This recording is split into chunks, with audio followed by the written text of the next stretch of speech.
Hello students, in the previous video we have discussed about the general techniques involved in the seed production of maize. Now in this class we will discuss about sorghum, that is jowar. So let's start the class. The botanical name of sorghum is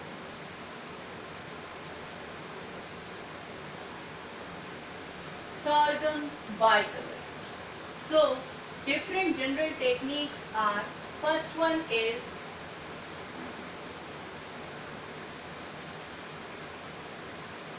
land requirement.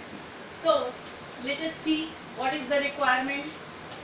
The first requirement is the land should be free from volunteer plants. The second is there should be no Johnson's grass in the field.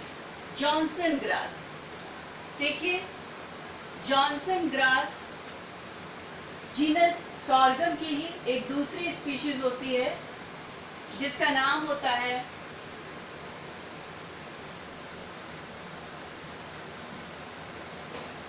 Sorghum हेलापेंस.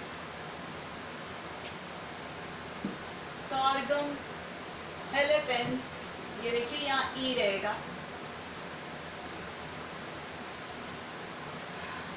Sorghum हेलापेंस को as a wheat consider किया जाता है. और होता क्या है कि अगर ये सॉर्गम हेलापेंस फील्ड में पाया जाता है, लैंड में पाया जाता है, तो इसकी जो पत्तियां होती हैं वो जब विल्ट होती हैं, जब ड्राई होती हैं, जब मुरझाती हैं, सूखती हैं, तो उस कंडीशन में इसमें फॉर्मेशन होता है हाइड्रोजन साइनाइड का. और ये हाइड्रोजन साइनाइड हार्मफुल होता है कैटल्स के लिए. दूसरी बात, इसको वीट क्यों कंसीडर किया जाता है? इसकी जो ग्रोथ होती है वो बहुत ही क्या होती है, फास्ट होती है. इजीली क्या होता है, स्प्रेड करता है. तो जब इजीली स्प्रेड करेगा तो आपकी जो मेन क्रॉप है उसको क्या कर देगा, चोक कर देगा, चोक आउट कर देगा. उसके बाद देखिए field should be well drained, well drained होनी चाहिए फील्ड. उसके बाद देखिए सेकेंड इज आइसोलेशन रिक्वायरमेंट. देखिए जनरली जो सॉर्गम होता है वो सेल्फ पॉलिनेटेड क्रॉप होता है. Sorghum is a self pollinated crop, but 8 to 10% chance होता है किसका, क्रॉस पॉलिनेशन का. इसीलिए the sorghum field is isolated from other fields of sorghum around 200 to 400 meters. उसके बाद देखिए तीसरा है वो है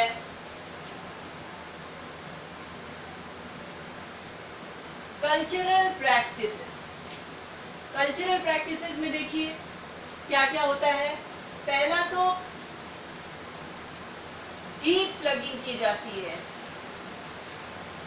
दूसरा 3 से 4 बार हैरोइंग की जाती है and which is followed by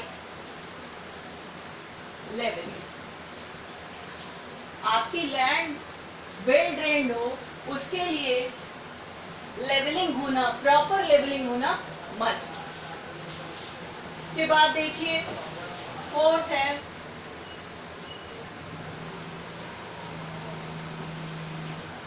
time of sowing. कब लगाया जाता है? देखिए खरीफ क्रॉप लगाया जाता है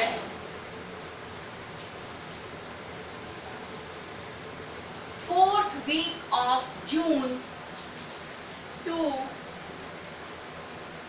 फर्स्ट वीक ऑफ जुलाई। और जो रबी क्रॉप्स हैं उनको लगाया जाता है मिड सितंबर। खरीफ क्रॉप लगाई जाती है fourth week of June to first week of July और रबी क्रॉप लगाई जाती है मिड सितंबर में। So, after time of sowing, we will discuss what is the source of seed. Source of seed. देखिए, we must obtain nucleus or breeder seed from a source approved by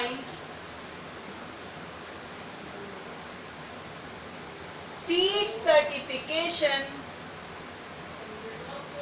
agency। किसी भी ऐसे source से आप nucleus या breeder seed लेंगे जो कि सीड सर्टिफिकेशन एजेंसी से अप्रूव्ड। उसके बाद देखिए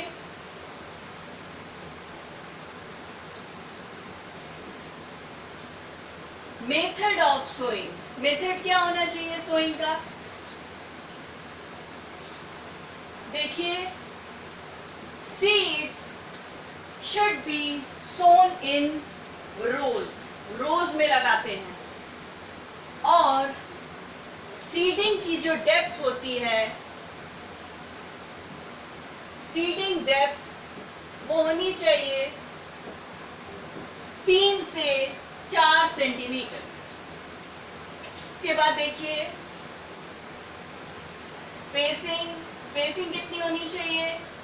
स्पेसिंग होनी चाहिए रो टू रो होना चाहिए 45 सेंटीमीटर और plant to plant should be 15 centimeter. Now next is the seed rate. Seed rate क्या होना चाहिए? देखिए it should be 12 to 15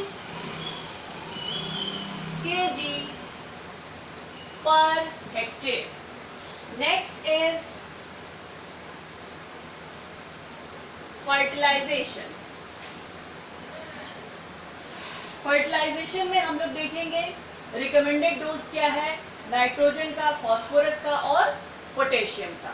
तो देखिए फर्टिलाइजेशन 2 बार किया जाता है। इसको हमने डिवाइड कर दिया है as a first dose and second dose. तो पहले हम देखेंगे फर्स्ट डोज। पहले देखते हैं जो रेनफेड एरियाज हैं वहां पे nitrogen and phosphorus 40 kg per hectare और पोटेशियम 35 kg पर हेक्टेयर। ये था रेनफेड एरियाज में। अब हम देखेंगे फर्स्ट डोज ही इन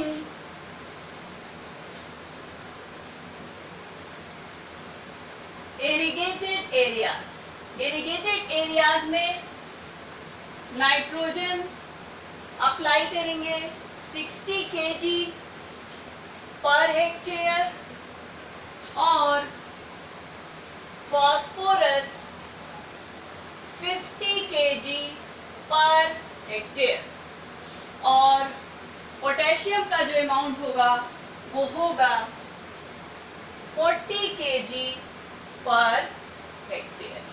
तो ये था फर्स्ट डोज। अब हम बात करेंगे सेकेंड डोज की। सेकेंड डोज में भी देखिए, पहले रेनफेड एरियाज में देखिए, इसमें होना चाहिए नाइट्रोजन होना चाहिए। नाइट्रोजन का एप्लीकेशन होगा 40 to 60 kg per hectare and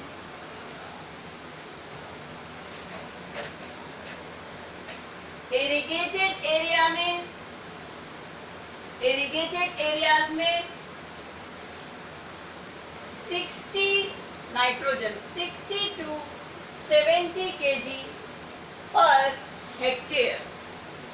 तो ये था फर्टिलाइजेशन का dose, first dose and second dose. देखिए, रेनफेड एरियाज वो एरिया होते हैं जहां पर कृषि बरसात के पानी पर आश्रित होती है, मतलब वर्षा से जितना पानी मिल पाता है उसी के आधार पर क्रॉप लगाई जाती है। और इरिगेटेड एरियाज ऐसी एरियाज होती हैं जहां पर सिंचाई के साधन पर्याप्त होते हैं। So, after fertilization, we will discuss about irrigation. Irrigation के लिए देखिए कुछ बातों का ध्यान रखना है। पहली बात, इरिगेशन जब भी लगे कि आवश्यक है उस समय हम इरिगेशन कर सकते हैं। दूसरी बात, फ्लावरिंग के समय मॉइस्चर कंटेंट जमीन में होना चाहिए, लैंड में होना चाहिए। तीसरी बात कि विल्टिंग नहीं होनी चाहिए लीव्स में। पूरी क्रॉप आपकी जब तक लगी रहे तब तक लीफ में एक बार भी विल्टिंग नहीं होनी चाहिए, पत्तियां मुरझानी नहीं चाहिए। चौथी बात, एक्सेस वाटर भी नहीं होना चाहिए। अगर एक्सेस वाटर होता है तो आप उसे क्या करेंगे, ड्रेन आउट कर देंगे। देखिए इरिगेशन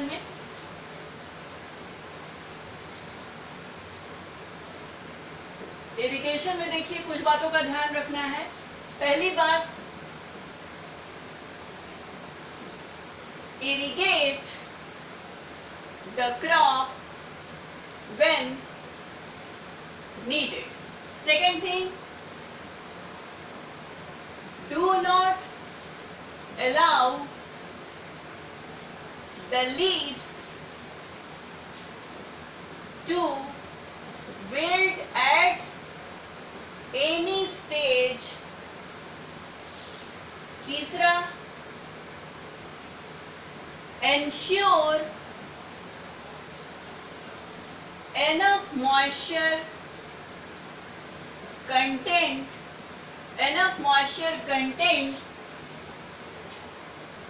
in the soil। कब, फ्लावरिंग के टाइम enough moisture content होना चाहिए। और excess water क्या होना चाहिए, should be drained out। ये चार बातों का ध्यान देना है। उसके बाद देखिए हम लोग बात करेंगे वीड कंट्रोल की। वीड कंट्रोल के लिए हम लोग स्प्रे करते हैं एट्राजीन का। उसके बाद देखिए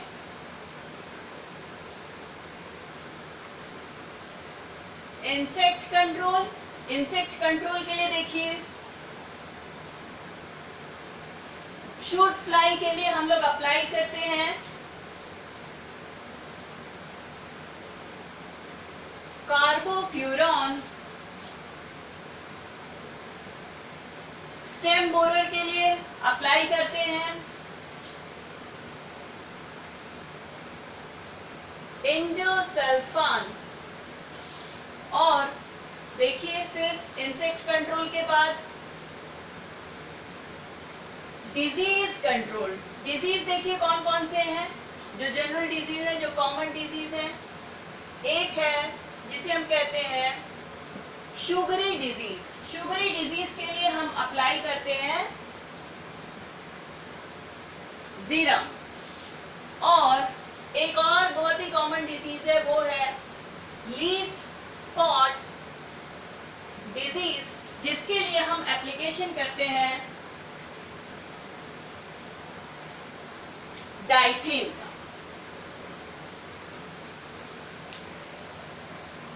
so the next is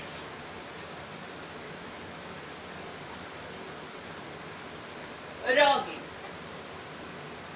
ragging में पहले भी आप लोगों को हम बता चुके हैं कि roguing is a process in which we remove off type of plants. कब कब की जाती है रॉगिंग? प्री फ्लावरिंग स्टेज पे, फ्लावरिंग स्टेज पे एंड पोस्ट फ्लावरिंग स्टेज पे। तो इन तीनों स्टेज पे हम क्या करते हैं? रॉगिंग करते हैं। देखिए, ragging is a process, actually it's removal of type plants। अब देखिए क्या क्या रॉग आउट करना होता है। Rogue out related plants such as, देखिए कौन कौन से प्लांट्स हैं? जॉनसन ग्रास,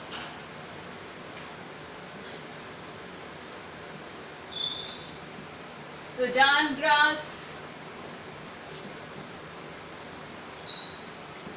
forage plants,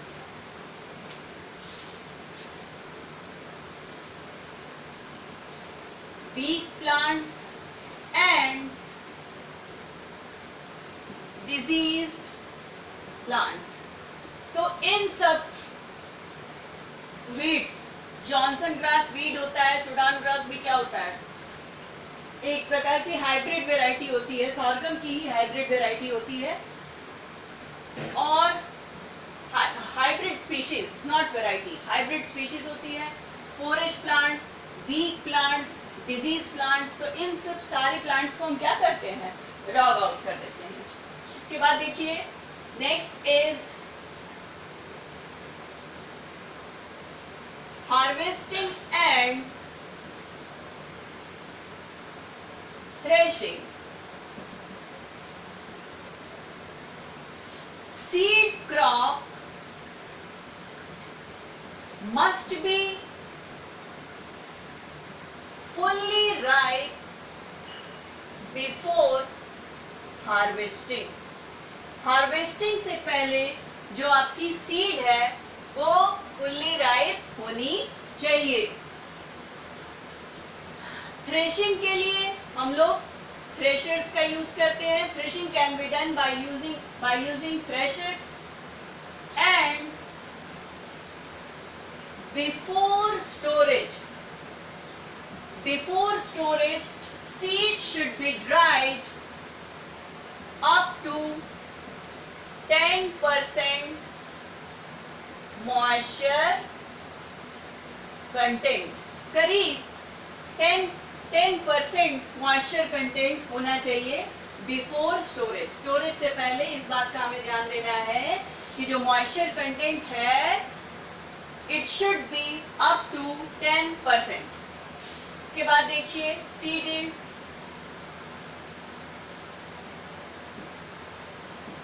तो इन सारे टेक्निक्स को फॉलो करने के बाद जो हमें सीड यील्ड मिलती है वो मिलती है करीब 35 to 40 क्विंटल्स पर हेक्टेयर। तो इतना यील्ड हमें मिलता है। तो सॉर्गम का टॉपिक भी खत्म हो गया और इसी के साथ साथ सीरियल क्रॉप्स के सीड प्रोडक्शन के लिए जो जो जनरल टेक्निक्स हम यूज करते हैं वो टॉपिक भी पूरा खत्म हो गया। अब नेक्स्ट वीडियो में we will talk about pulses. So thank you and keep watching.